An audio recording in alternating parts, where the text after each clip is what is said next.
Chers collègues, bonjour. Moi, je vais vous parler aujourd'hui des opportunités de la politique fiscale dans un milieu avec des taux élevés.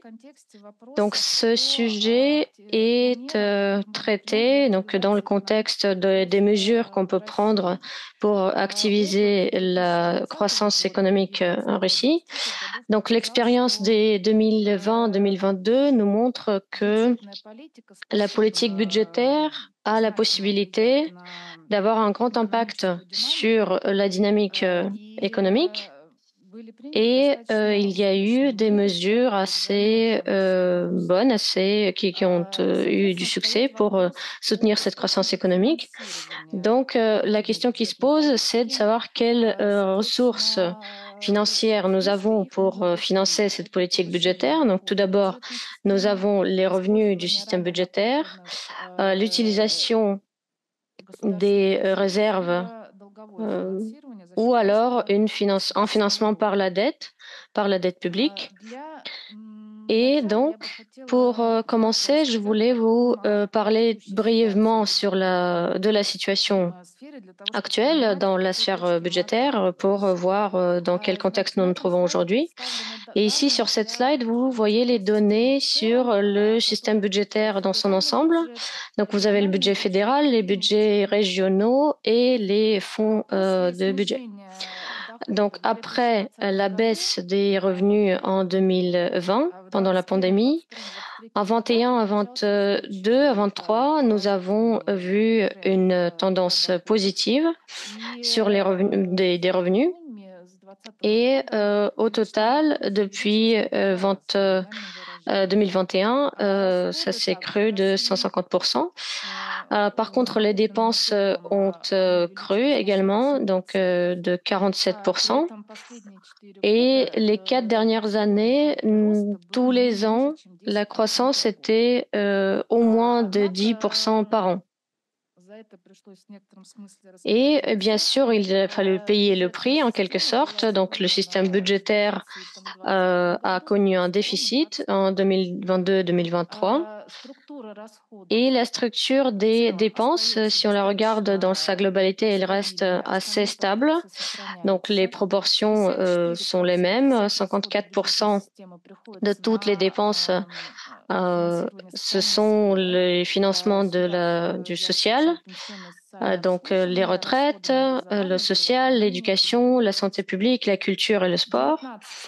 19% des dépenses, c'est l'économie nationale, 16% pour la défense et la sécurité de l'État. Ensuite, 9%, c'est autre. Dans cette catégorie, nous retrouvons par exemple les dépenses publiques administratives diverses. La structure a un petit peu changé. Nous avons 3% de plus de dépenses pour la défense et nous avons baissé les dépenses sur l'économie nationale. Et j'attire votre attention sur le fait aussi qu'il y a seulement 3% de dette que nous voyons ici. C'est une caractéristique assez importante des dépenses nationales pour cette dette. Ensuite, nous avons les mêmes données pour le budget fédéral de la Russie. Tout d'abord, il faut en parler parce que si l'on parle d'un financement par la dette d'une politique budgétaire active, là, il faut savoir que cette dette qui croît, c'est au niveau fédéral. Ensuite, il faut savoir aussi que ce paramètre est plus volatile que le système dans son ensemble. Et c'est lié au fait que le principe c'est lié au principe des revenus budgétaires. Donc, tous les revenus du pétrole et du gaz arrivent dans le budget. Et là, on a une dynamique qui change d'une année à l'autre. Et donc, il y a des différences, bien sûr, dans la structure des dépenses. La structure change également. Elle est plus mobile que le système budgétaire dans son ensemble. Donc, par exemple, si nous regardons le bilan de l'année 2023, la défense, les dépenses pour la défense sont passées de 24 à 30%. Les dépenses pour l'économie nationale et pour d'autres dépenses ont baissé. Et là, je voulais attirer votre attention sur le fait qu'il y a des particularités de la formation des revenus de notre budget. Donc là, nous avons les données pour le système budgétaire dans son ensemble et j'ai séparé donc les revenus en 3 groupes. Vous avez les revenus du gaz et du pétrole, des autres taxes sur les importations et les taxes qui ne sont pas liées aux revenus liés au pétrole et au gaz. Ensuite, il y a d'autres revenus, le troisième groupe donc. Et ici, donc, j'aimerais remarquer 2 tendances. Tout d'abord, la dynamique la plus stable, on la voit sur les revenus liés aux taxes, donc impôt sur le revenu. Et on peut aussi noter que la dynamique a dépassé même la dynamique des revenus total en 22 et en 23. Bien sûr, les revenus liés au pétrole et au gaz sont très volatiles. Donc, vous voyez qu'il y a une dynamique qui change beaucoup entre plus 73% et moins 24%. Donc, cela nous amène à une situation où on n'arrive pas vraiment à prévoir ces revenus, les planifier à l'avance. Donc, on a également une volatilité assez conséquente sur les activités extérieures, le commerce extérieur, qui était lié aux dynamiques des importations également, et la baisse en 2022 et la croissance en 2023. Et vous avez également la dynamique sur les dépenses. Donc, c'est assez prévisible. Là, il y a plus de dépenses sur la défense. C'est ce qui croît le plus. Ensuite, la croissance des dépenses sur les dépenses sociales et un peu moins sur l'économie nationale.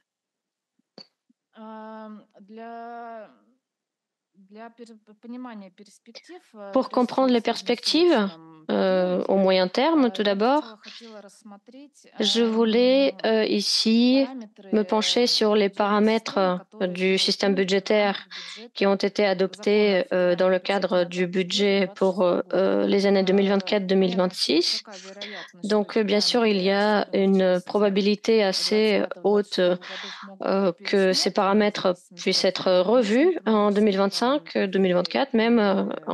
Cela dépendra de la situation dans sa globalité et des priorités qui seront prises pour les dépenses du budget. Donc, mais en même temps, je pense que l'image, on va dire, générale dans son ensemble, ce sera l'image que nous avons ici dans cette loi fédérale. Donc, tout d'abord, la politique fédérale pour les 3 années à venir prévoit une diminution du déficit budgétaire et on prévoit d'arriver à un niveau presque zéro d'ici 2026. Cela veut dire que l'État prévoit de petit à petit arrêter de soutenir les secteurs, y compris les affaires et la population. Et en même temps, pour l'année 2024, il y a des changements majeurs prévus en ce qui concerne les revenus, au niveau fédéral surtout. Donc, on a annoncé des mesures assez larges pour augmenter les impôts, surtout en ce qui concerne les impôts sur les revenus du gaz et du pétrole. Et cela veut dire que leur part dans les revenus de l'État passera de 30 à 35%.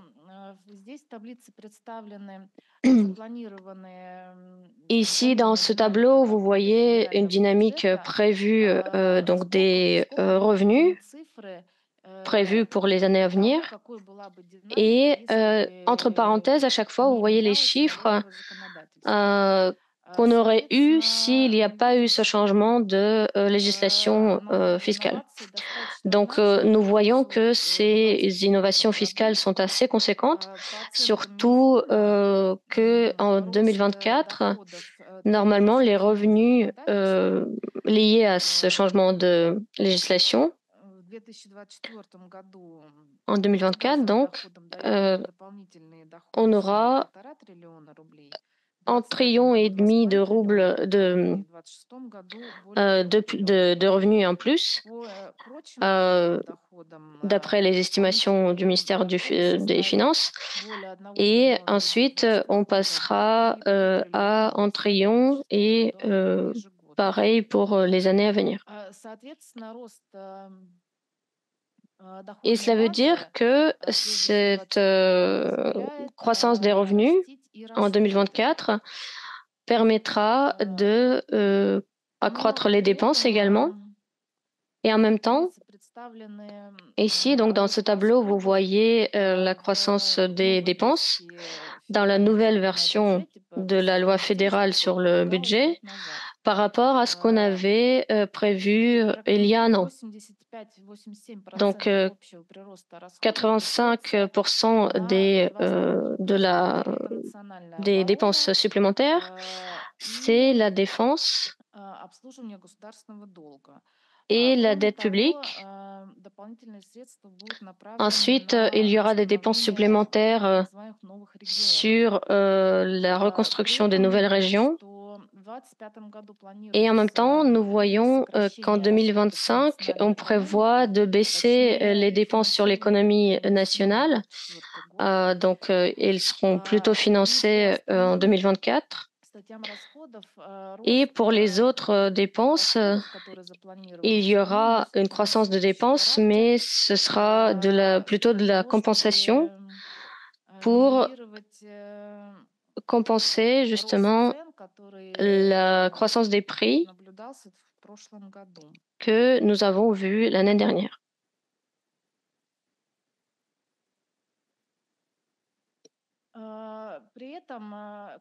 En même temps, comme je le disais tout à l'heure, donc on propose des restrictions de politique budgétaire après 2024, donc de baisser le déficit jusqu'à moins d'1% de PIB. Ensuite, à partir de 2025, on prévoit de revenir à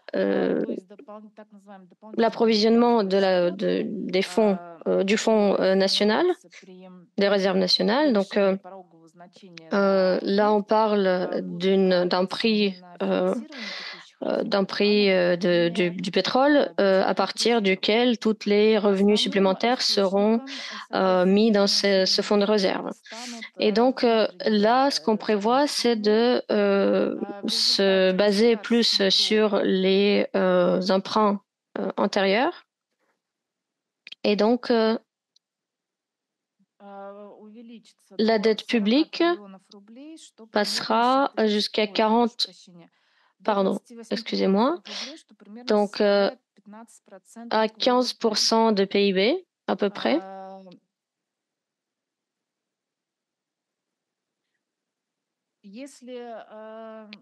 Et si nous prolongeons ces tendances au plus long terme, donc moi j'ai fait des calculs jusqu'en 2035, nous allons avoir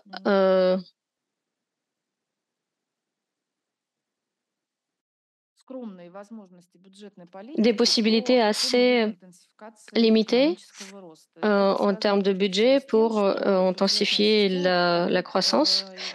Cela veut dire qu'il y aura une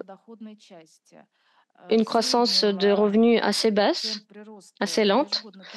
Donc là, on voit un taux de croissance des revenus à peu près à 4,6% de, par an. Donc, il y aura de moins en moins de revenus de pétrole et de gaz. Donc, il y aura la dynamique d'extraction sera en retard par rapport à la dynamique de l'économie d'une manière générale. Et cela veut dire que pour maintenir ce déficit à presque zéro, il y aura un maximum de 5% de possibilités de croissance par an. Et en fait, si on calcule avec les prix réels, on arrivera à moins de 1% par an. Cela veut dire que la dynamique des investissements publics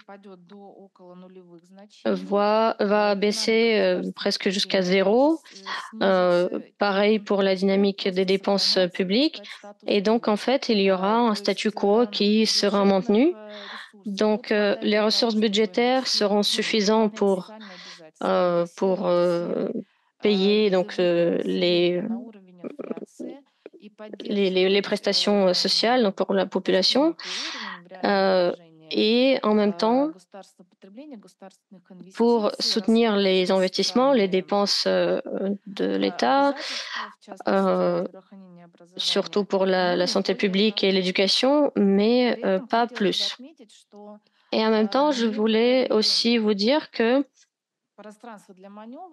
il y a une sorte d'espace de manœuvre parce que il y a, par exemple, des résultats de la réforme des retraites qui nous amènent des résultats. Par exemple, il y a moins de retraités aujourd'hui, donc il y en aura moins, de 2 millions de moins à peu près d'ici 2030.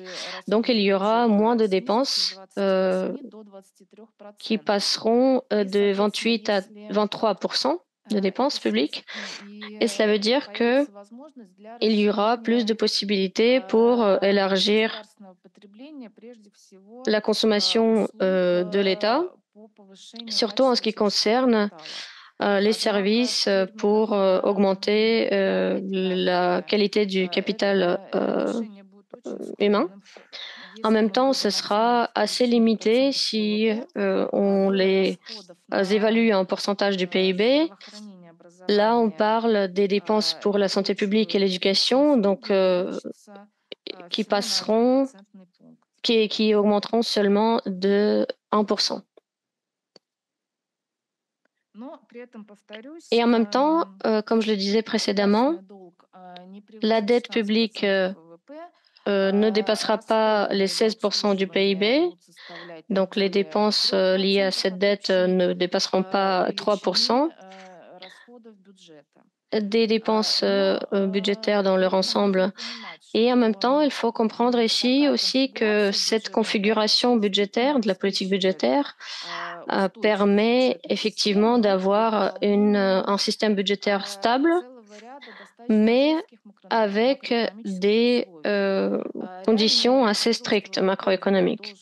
Donc, il faut que les PIB croissent au moins de 1,5% par an.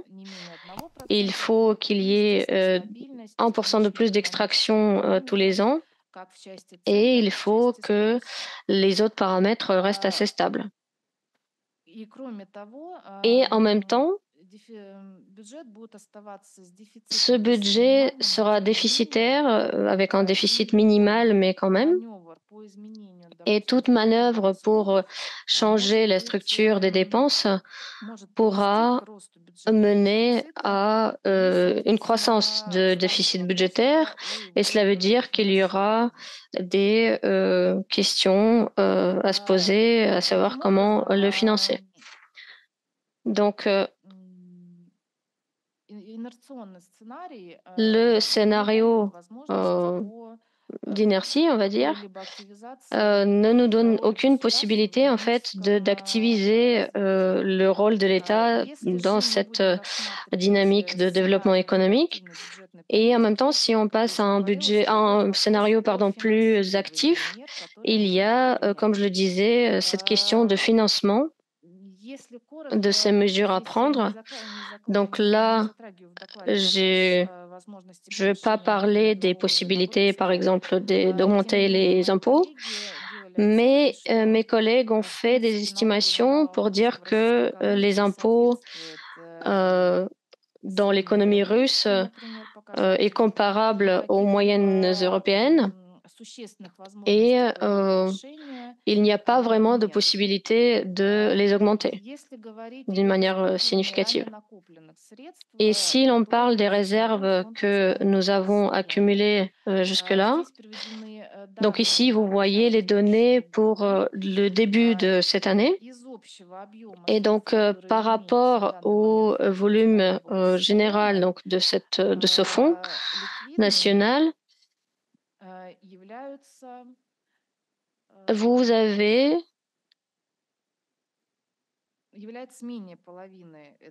moins de la moitié de ce fonds qui est liquide, et la majeure partie de ces moyens sont déjà réservés.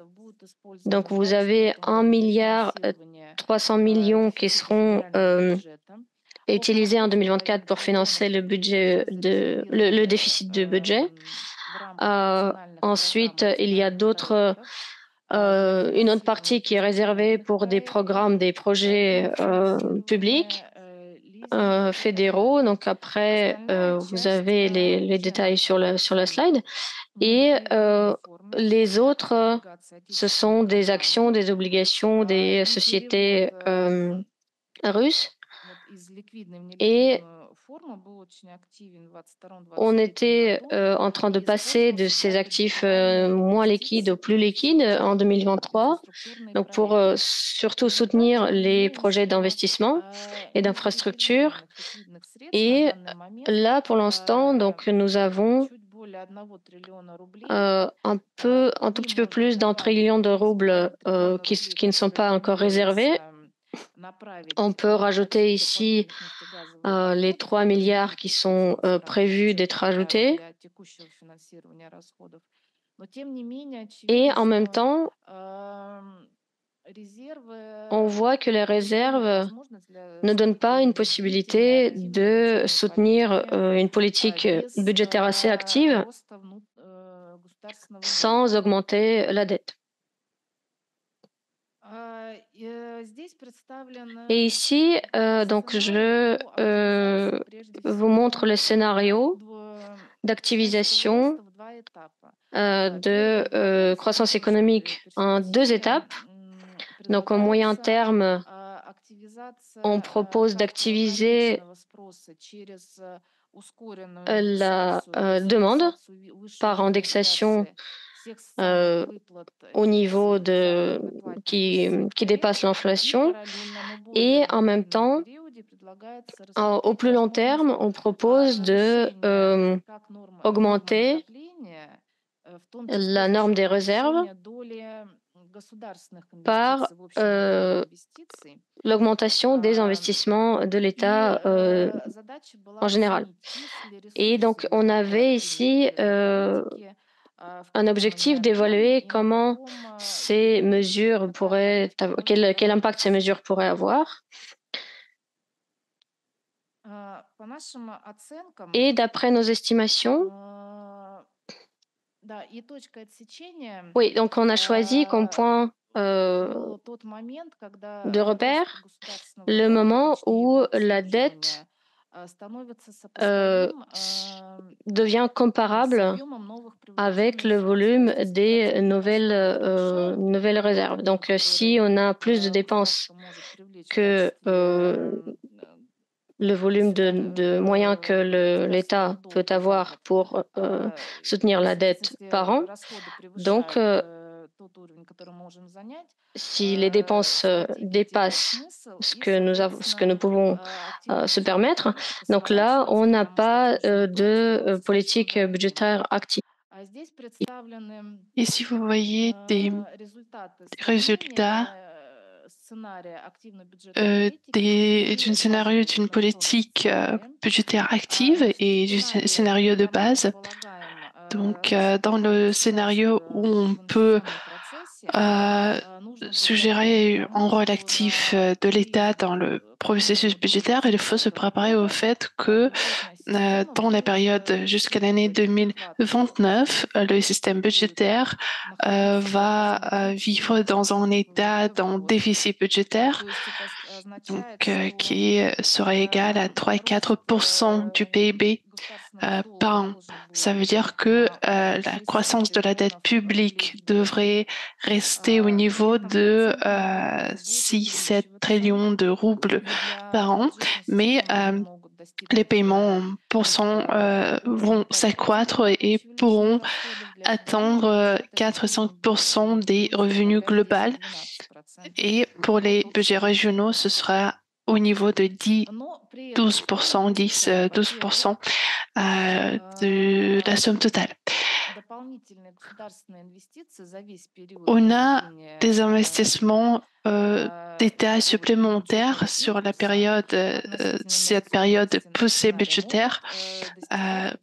Si on les compare au scénario de base, ces investissements peuvent être très importants. Un autre point qui est important du point de vue de la stabilité du système budgétaire, même si ce système serait déficitaire, on pourrait assister à une augmentation de vitesse de dynamique des dépenses budgétaires, ce qui va faire accroître la stabilité du système budgétaire à long terme. Et si on parle du financement de la poussée budgétaire par la dette, alors la question clé ici, c'est quel taux d'intérêt on peut utiliser pour faire accroître la dette publique. Ici, je propose les résultats de deux calculs différents. La première colonne, c'est le cas où le taux directeur est normalisé sur l'année 2024, juste une année. Donc, la poussée d'intérêt, la poussée budgétaire va être au niveau de 53 trillions de roubles et la période de l'activité de la politique budgétaire pourrait s'étaler sur 5-7 ans. Sur cette période, elle pourra servir sans problème à payer les charges d'intérêt. Et les revenus budgétaires cumulés pourraient s'élever à 76,5 trillions de roubles. Mais si on s'étale la période de normalisation sur 2 ans, cela va limiter les possibilités du système budgétaire de mener une politique budgétaire active.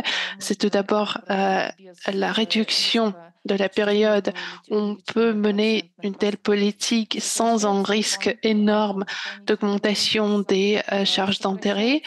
Le volume de cette poussée budgétaire est aussi réduit, tout comme l'investissement public. Le niveau d'épargne, d'accumulation des ressources est réduit parce qu'il n'y a plus autant de soutien étatique des investissements et les revenus supplémentaires sont plus petits, moins élevés. si on parle d'une période plus longue. C'est tout pour aujourd'hui. Merci de votre attention.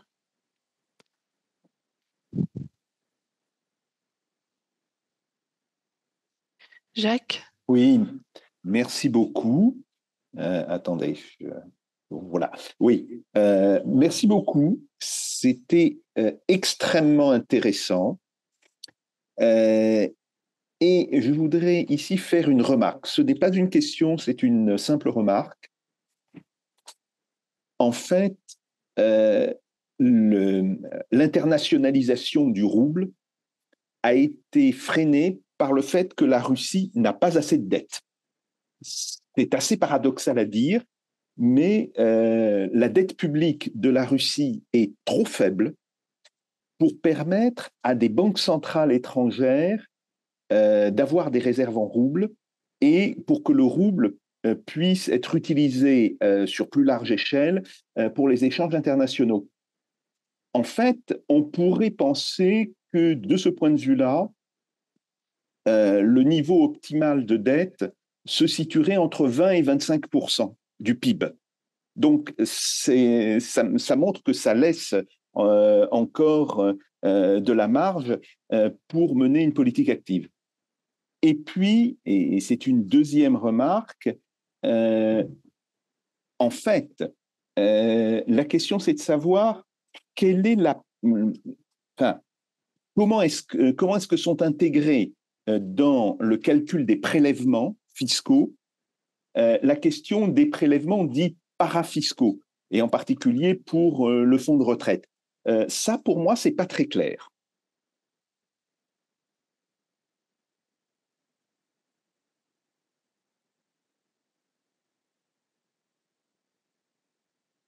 Est-ce que vous pourriez préciser, Jacques, votre dernière question sur les prélèvements parafiscaux? Je n'ai pas vraiment compris de quoi il s'agit. Vous avez donné les prélèvements fiscaux, en fait, en indiquant que on serait autour de 34%, enfin, on est actuellement à 36% et qu'on serait vers 34% du PIB à l'avenir. Bon. Si on prend maintenant la question du financement du fonds de retraite, comment est-ce que cela s'ajoute à cette somme?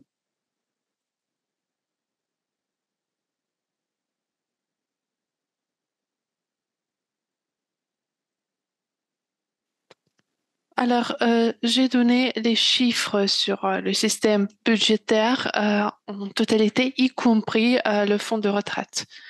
Bon, si c'est cela, ça reste assez inférieur aux pays d'Europe occidentale.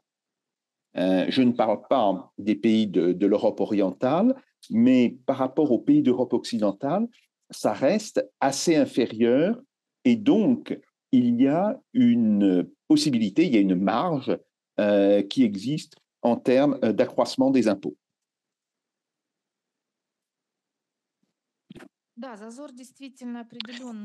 Oui, bien sûr, il y a une marge et mes collègues ont discuté de la possibilité d'introduire une sorte d'impôt sur les ventes, une sorte d'impôt ciblé pour financer l'investissement public. Il y a également des réserves pour pouvoir limiter voilà, les réductions des impôts sur les revenus pour financer le budget, mais la croissance générale des revenus budgétaires, si l'on parle d'une politique active avec une participation forte de l'État dans le financement des investissements au niveau de 30% de la somme totale. Donc, les revenus supplémentaires d'une augmentation des impôts ne seront pas suffisants, tout comme les sommes dont l'État se dispose. Et la question, c'est est-ce que le financement par la dette pourrait substituer à cette source de financement? Je pense que j'ai eu déjà une réponse à ma question, mais j'en ai toujours une autre sur la perspective à court terme. Donc là, la croissance la part la plus grande de la croissance des revenus, c'est la croissance des revenus du pétrole et de gaz. Donc, l'évolution de ces indicateurs naturels est assez resserrée et si je comprends bien, on y inclut des scénarios d'évolution, de changement du prix de pétrole. Donc, quel changement de prix correspond à la croissance des revenus du pétrole et du gaz? Je pense que c'était au niveau de 30%. Alors, ce sont des paramètres qui sont inclus au budget fédéral. Tout d'abord, si on parle du changement des prix, donc on suppose par exemple le taux d'échange de 90 roubles par dollar sur la période concernée. Mais presque 2 tiers de l'augmentation des revenus du pétrole et de gaz résulte du changement de la législation fiscale. Et il y a toute une série de mesures fiscales qui vont permettre cet accroissement des revenus. Donc, cela ne concerne pas seulement le prix, le taux d'échange, mais c'est une méthode plutôt administrative d'augmenter les impôts à travers les coefficients qu'on utilise pour calculer les impôts. Voilà, donc ce sont les paramètres de l'imposition. Et donc, une croissance de 30% basée seulement sur ça, est-ce que les gens ne vont pas se révolter? C'est une autre question. Je voulais juste présenter la façon dont le gouvernement voit cette situation pour l'année 2024. Comment est-ce qu'il pense financer les dépenses supplémentaires, non pas seulement par la dette, mais également par le changement des impôts?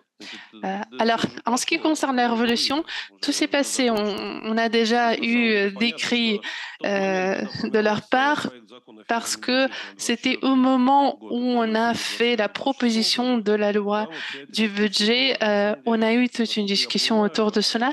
Et si je comprends bien, ces actions qui visent à augmenter la charge fiscale, en ce qui concerne le pétrole et le gaz, bien sûr, ça va être recompensé par d'autres mesures. Donc, il y a une sorte de compromis qui a été atteint dans ce secteur et voilà pourquoi on a cette proposition de loi. D'accord, d'accord. Et un petit commentaire aussi en ce qui concerne le calcul dans la perspective de ce qui concerne la dette publique. Là, si j'ai bien compris, Alexandre, ces institutions qui vont distribuer, c'est pas le problème de la source d'argent, mais de la distribution de l'argent. Donc, il y a des institutions du développement, des banques publiques.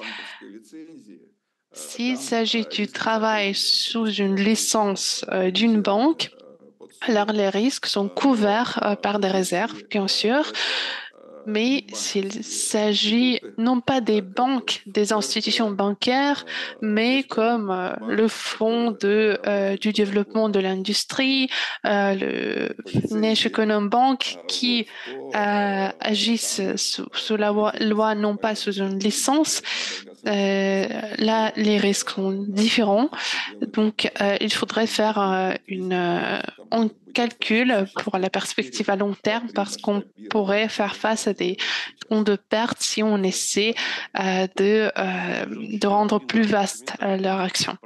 Un tout petit commentaire sur les banques, si vous permettez. Attendez. Il y a encore une question. Je propose que le commentaire sur les banques, on le fasse dans la discussion générale. Oui, je vous en prie.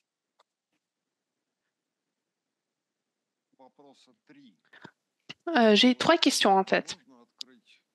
Est-ce que vous pourriez nous montrer encore une fois le tableau que vous aviez sur votre diapositive? Non, non. Celui d'avant ou d'après? Voilà, celui-ci.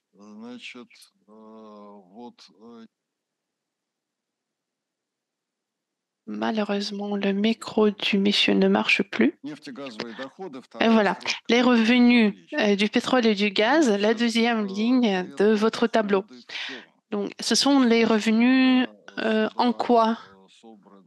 Est-ce que ce sont les revenus en yuan, en rupie et recalculés en rouble après? Ou est-ce que ce sont les revenus dans d'autres monnaies? Ce sont les revenus budgétaires, donc c'est toujours en rouble. D'accord, c'est bien. Alors, une deuxième question. Donc, on aura désormais le système de la vente imposée, la vente forcée des revenus en monnaie étrangère. Donc, les entreprises du pétrole et du gaz auraient des volumes énormes de rupies, par exemple, qu'elles devront vendre. Comment est-ce qu'elles vont le faire? Ou est-ce que ces rupies vont se retrouver dans le budget russe après? Est-ce qu'il y a une sorte de rotation des monnaies étrangères non liquides en roubles? Comment est-ce qu'on fait les comptes, quoi? Alors, et si on ne va pas parler? Non, mais est-ce que on a ces rupies au sein du budget? En fait, tous les paiements budgétaires sont en roubles. Mais à qui est-ce qu'on vend ces rupies? Qui est-ce qui va les accumuler? Mais moi, je veux comprendre, est-ce qu'il s'agit d'une vraie ressource, une réelle ressource pour le budget, ou est-ce que c'est quelque chose de complètement fictif? Voilà, ça c'est important ce que vous dites. Et encore une question que j'avais.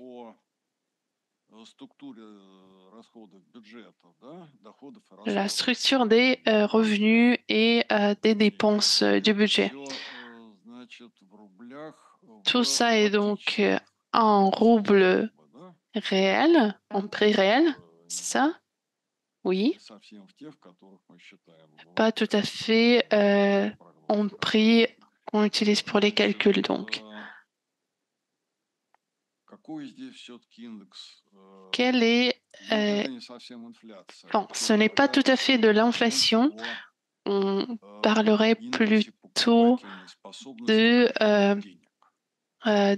l'indice, de l'indicateur donc de la capacité d'achat des ressources budgétaires.